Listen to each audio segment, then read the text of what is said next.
Hey, thanks for accidentally tuning in to Tablenauts. I'm Doolin, and today I have a hopefully pretty fun one for you as I continue my quest to play every game in my collection. Today, I'm pleased to tell you that I got a total of 30 of them added to that played section, and that did not include every single game I played last month.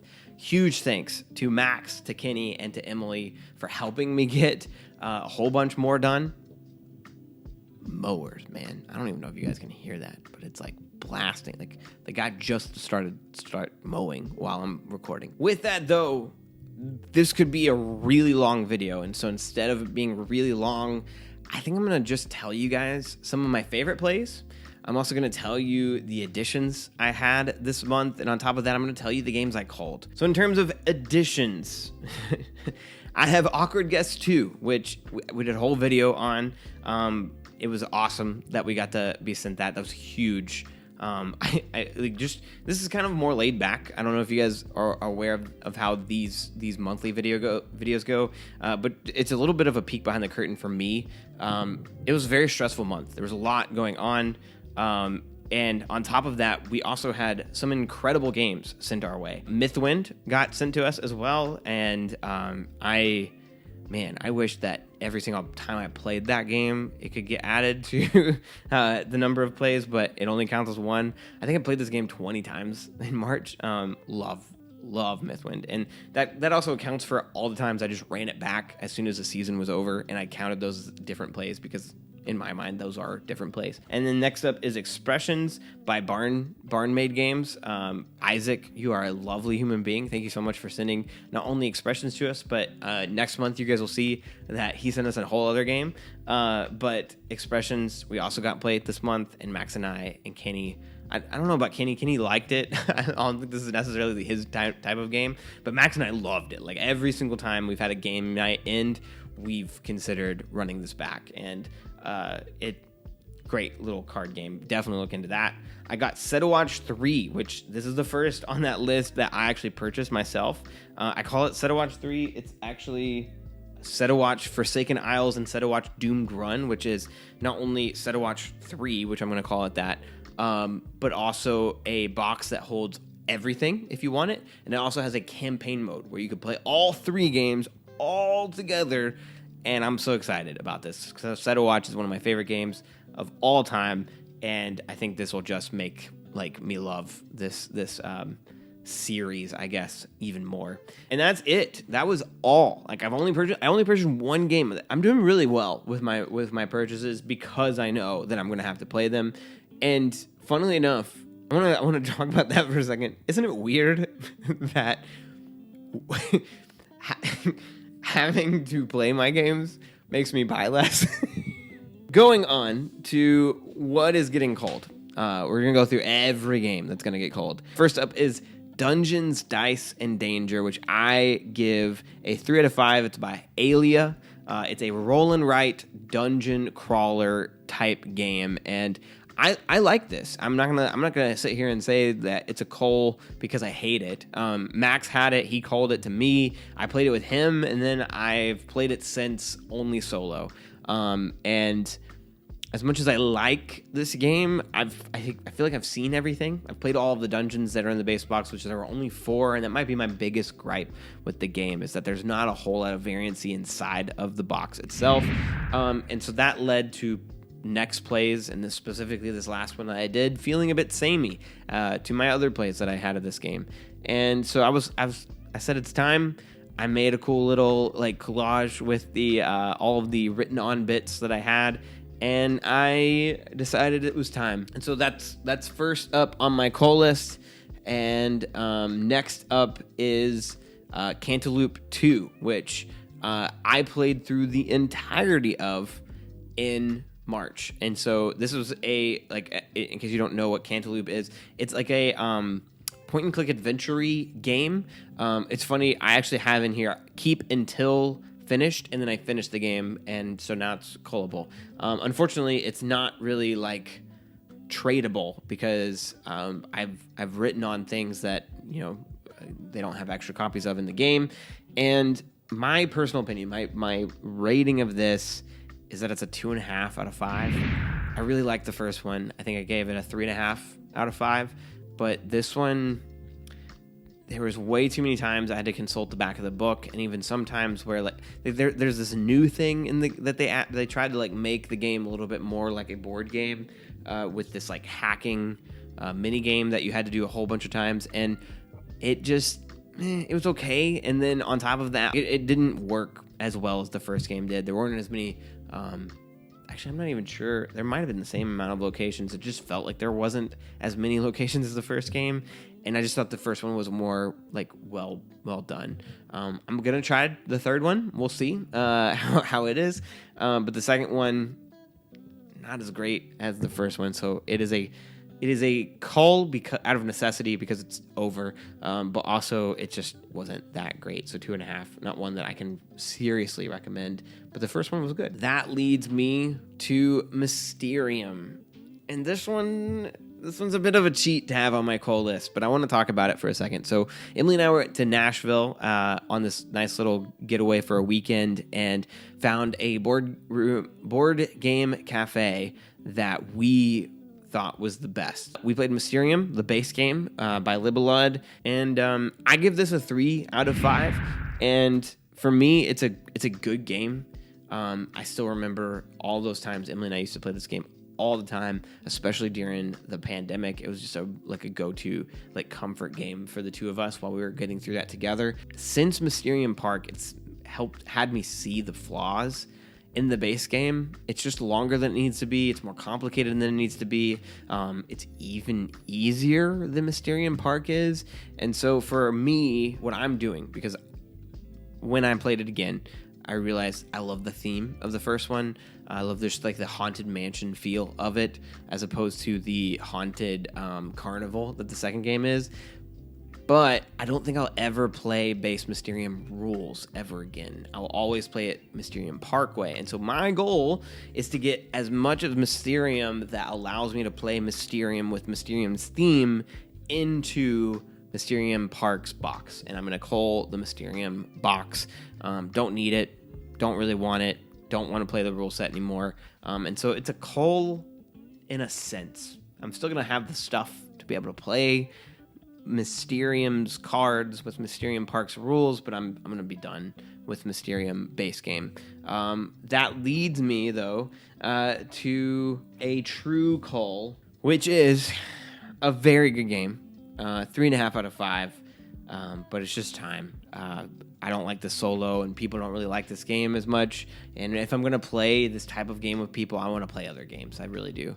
I just don't see it getting played. And it's Caesar Sees Rome in 20 minutes. This is an area control game for 2 people. It does its job well. It plays in 20 minutes, but I don't see the need to own it myself. And so I'm calling it. It's a great little game, a tactical game, where you're both taking turns, like playing pieces that affect the two sides that it's touching, but it's just not one that will see much light of day in my collection. So I'm getting rid of it, and that is almost. I mean, guys, I have a lot of culls. I have a lot of culls this month. You should be proud of me. You should be proud of me, Max. Next up is Sushi Roll by Game Right Games, and a long time ago, I made a game, or I made a list comparing all 3 of the Sushi Roll or Sushi Go games. I had Sushi Go Base, Sushi Go Party, and Sushi Roll. And I think I came to the conclusion at the time I was going to keep all 3, and that I would rank them Sushi Go Party, Sushi Roll, and then Sushi Go. And I think I'm still there. I'm not keeping them. I've since given away my base Sushi Go because I have Sushi Go Party, and then I have I'm now culling Sushi Roll because as I played Sushi Roll, I came to an epiphany with Emily. If I want to play Sushi Go, I'm just going to play Sushi Go Party. I mean, Sushi Go Party is just incredible. And if I want to play a dice rolling game that is like Sushi Roll, I'm going to go play Dice Miner. Dice Miner is just way better, and it's similar enough that I never, while I was playing Sushi Roll, I told Emily this, and Emily was like, yeah, Dice Miner is just better. And so I was like, I don't think I need Sushi Roll in my collection if that's the case. Why go back to it? Why play it when I can get Sushi Go's mechanics better in Sushi Go Party, when I can get the feel of Sushi Roll and the dice, like the set collection-y nature of it and the dice rolling of it in Dice Manor. Like, I'm just going to play one of those 2 games instead. And so I'm going to cull Sushi Roll. I give it a 3 out of 5. It's good. It's just, I don't need it in my collection. I'm just getting to a point where I'm hitting my max when it comes to how much space I have. I have a whole closet filled with games that either haven't been played or don't have a spot. And so I want to get to where this is my collection and my small box shelf over here. I might get another small box shelf. I haven't talked about that yet. But I want to limit myself to some degree. I don't want to be spilling over into other parts of the house. And so I need to get rid of these games that are good but not going to see the light of day because of other games. And that Sushi Roll is just one of them. One game next that is going to get cold that does not fit that. It's just a bad game. I give it a 2 out of 5. Is Spin Master's Disney Sidekicks. This is like an attempt to be Horrified that is atrocious. It's just not good compared to Horrified. I would rather play Horrified. While I was learning the game, I said, oh, this is just Horrified but bad. And then while I played the game, I was like, oh, this is just Horrified but really bad. And I think that they gave up while they made this game. It's a poor attempt to cash in on Pandemic and Horrified love. And it's sad because this game could have been great. Playing this, like the sidekick rolls, like the variable player powers are actually really good. It's just not a good game. And that's it for this month. I think that was 7 culls out of 30 games, which pretty good. I'm going to take a moment, pat myself on the back.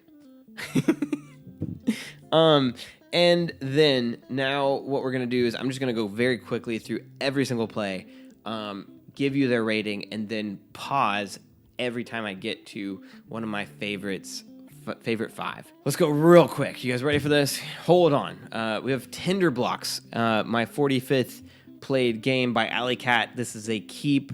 3 out of 5, good. It's going to stay in my office because I can teach this game in like 2 seconds. A fun little filler that takes no time to teach. Left at work for small moments to play with non-gamers. 46 was Cantaloupe. We already talked about it. It's a call. It's a 2.5 out of 5 solo game that mimics a point-and-click adventure.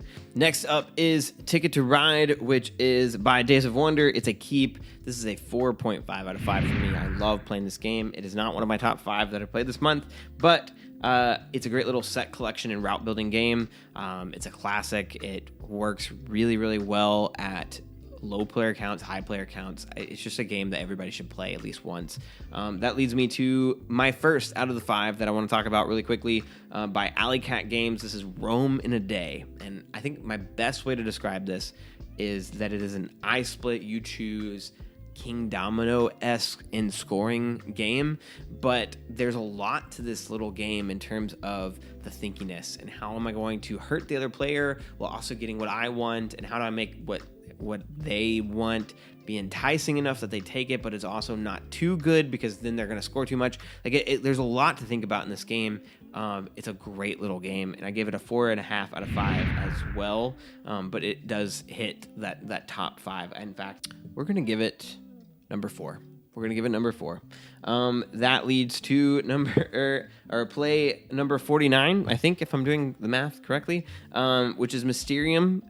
This is by Libelud. It's a keep, kind of. We talked about this already. It's a 3 out of 5, considering its base components. That leads me to another game. In fact, I'm going to give this the number 3 spot. Fantasy Realms by WizKids. It's a keep. It's a 4.5 out of 5. This is a game that is small in nature, but every single card is completely unique, and it's a set collection game. And so each card bounces off of each other in positive and very negative ways. And I think that is the fun of it, is that you're constantly like kind of really hoping that next card that gets flipped is the perfect card to fit. But in reality, sometimes there's no such thing as a perfect hand.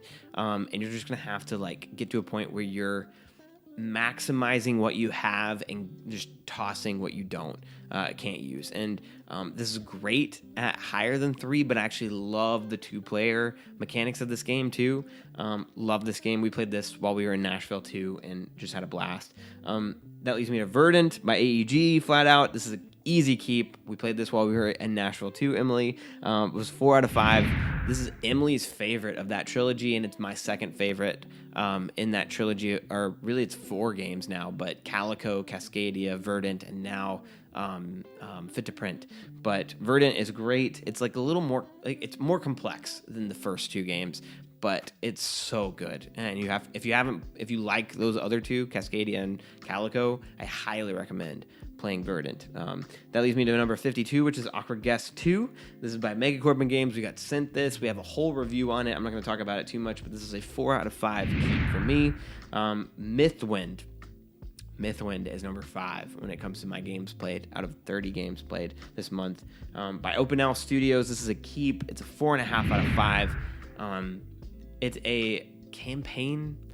It's more of like a legacy game where every type of person at the table that you play as is highly asymmetric. They are wildly different in the way they play. I play as a farmer, but I'm looking forward to eventually giving that up and playing as somebody else. And I love Mythwind. It is such a good little game. I think the hate that it gets is unwarranted, and I think that it takes multiple plays to finally get like the engine going and for you to really, really get into this game. But it does take multiple plays to get into. So I get it, but at the same time I don't. And so Mythwind, incredible solo game, 4.5 out of 5. It's my number 5 out of all of these games played. Number 54 played is Pandemic by Z-Man Games. It's a keep for me. It's a 3.5 out of 5. Good prognosis. Real reason for keeping is because of nostalgia at this point. Emily and I have played this game so many times, and there's always like a pull once a year for us to go back to it. But great little game. It's not the best cooperative game I own, but it's certainly one that will continue to see plays, which is saying something as a game that is this old in our collection. That leads number 55, which is Fuji Flush Stronghold Games. This is a keep, 4 out of 5. Long live the Two Choo Train. Great little card game for those of you that are looking for a game that you can play at a party. I shouldn't say it's a party game because it's not really a party game, but it's very, very easy, very simple to teach, and very, very fun. Number 56 is Turing Machine by Scorpion Mask. I'm sorry I'm looking down a whole bunch, guys. I have my notes, and I'm trying to get through these really, really quickly to not make the video too long. This is a keep for me. It's a 3.5 out of 5. It's a deduction game that is really just a lot of math, and I love this game cooperatively. I don't really like the solo, and I don't really like it competitive, but fun little deduction game if you're looking for that kind of game by the people I think who made Decrypto. So that leads me to 57, which is Expressions by Barnmade Games. This is a keep. It's a 4 out of 5 for me. Isaac, your company did a great job making this game. Max and I love this game. It's a game we go back to time and time again at the end of game nights. It's a little card game that I think the best way to describe it is it reminds me of The Crew, but it's more intense and more exciting, and also a lot more difficult. And so, again, more and more I'm finding that I don't hate cooperative trick-taking games that make you be silent. I think I just don't like The Crew because I love Sail and I really like Expressions. But great game. That leads me to 58, which is Caesar sees Rome in 20 minutes, which we've already talked about. It's a Cull, 3.5 out of 5. 59 is Cascadia by Flat Out. It's a keep. And I'm here to say that I'm sorry that I've said so many bad things about this game. I think I just needed to find the way that I like to play this game, which is solo.